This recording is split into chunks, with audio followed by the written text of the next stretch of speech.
the three things that I want to leave with you, just these three. I could do 10, I could do a whole life class. But just these three things will carry you if you let them. First and foremost, knowing who you are. Knowing who you are. Being able to answer this question, who am I? And what do I want? Who am I really? My answer is I am God's child. I am that which is born of all that is. I am, as Pierre de Chardin said, a spiritual being having a human experience. Come trailing the breath of the ancestors yet, but trailing the breath of the angels, and understanding that because I am connected to the source of all that is possible for me. That's who I am. And what do I want? I don't want to just be successful in the world. I don't want to just make a mark or have a legacy. The answer to that question for me is I want to fulfill the highest, truest expression of myself as a human being. I want to fulfill the promise that the Creator dreamed when He dreamed the cells that made up me. What do I want? You must have some kind of vision for your life. Even if you don't know the plan, you have to have a direction in which you choose to go. What I've learned is that's a great metaphor for life. You want to be in the driver's seat of your own life, because if you're not, life will drive you. So, knowing who you really are in this space and time that we embody. That's number one. What do you want? Who are you? Number two, you must find a way to serve. Martin Luther King said that not everybody can be famous, but everybody can be great, because greatness is determined by service. Now, we live in a world where everybody wants to be famous and where we admire people for just being famous. We think being known brings us value. The truth is, all of that will fade in time. In 3 years, you won't be able to name the housewives of Atlanta. The real truth is that service and significance, service and the significance that you bring to your service is that which is lasting. So to be able to, whatever your occupation or job or talent or gift is, our honorees today getting doctorate degrees, to apparently opposite fields, HIV and AIDS and the spoken word. But what they have in common is service, using the spoken word in service to community and the world. Using your knowledge and information about HIV and AIDS and medicine in service to the world. And if you look at all the most successful people in the world, whether they know it or not, they have that paradigm of service. Everybody's talking about Mark Zuckerberg and the IPO. Service. Jay-Z rapping. Service. Through the word, to people, through song. For many years, I was really just happy to be on TV, and people would stop and say, "Oh, you on TV?" "Yeah, I'm on TV. I like being on TV. It's a nice job." And it was about the time that I received my honorary doctorate from Spelman around 1993. So I don't know if that had something to do with it. I thought of myself as Dr. Winfrey.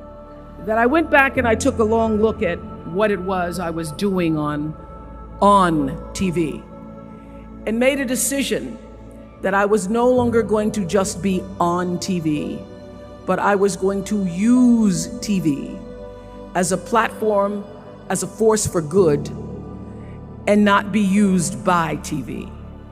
And I will tell you, my decision to make that significant change in the way I operated on television, using television as a service, changed my career exponentially. Service through medicine, service through art, using whatever it is you produce, your product, as a way of giving back to the world. When you shift the paradigm of whatever it is you choose to do to service, and you bring significance to that, success will, I promise you, follow you. Service and significance equals success. That's number 2. Number 3, it's so simple, but so hard to do. Always do the right thing. Be excellent. People notice. Think of how you notice. You go to Taco Bell, somebody gives you an extra napkin and some sauce. You notice. You want to go back to that person. Because even at Taco Bell, excellence shows itself. Be excellent. Let excellence be your brand. Everybody talks about building a brand. I never even knew what that was. When people say, you're a brand, I would say, no, I'm just Oprah.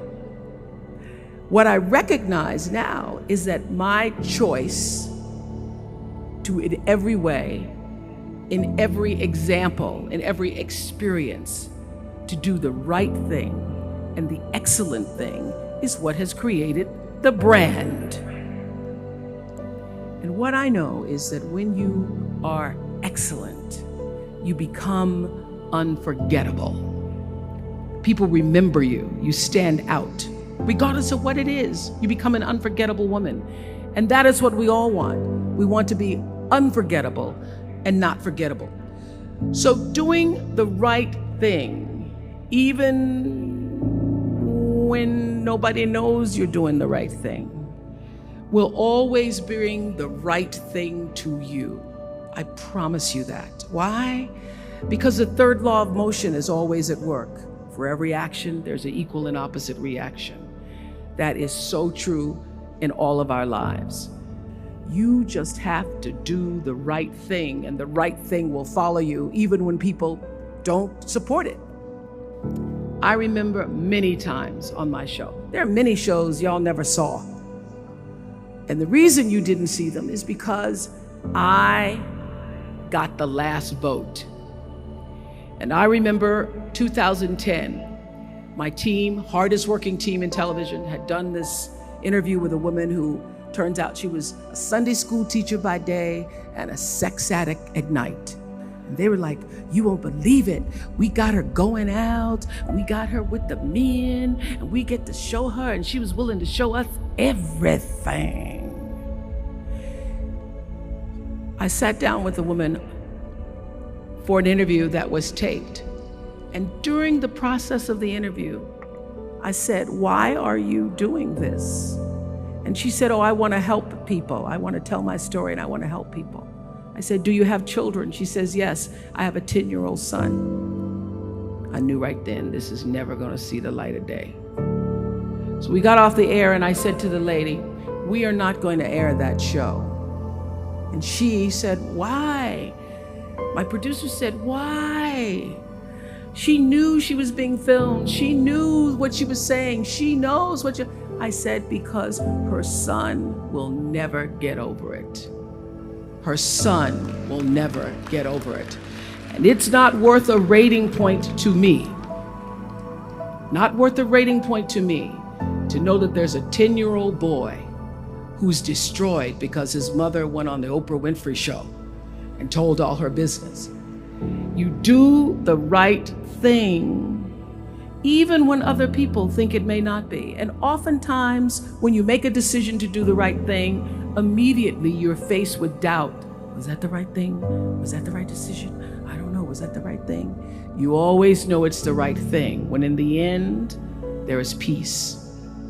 You are rewarded by peace in knowing that you did the right thing.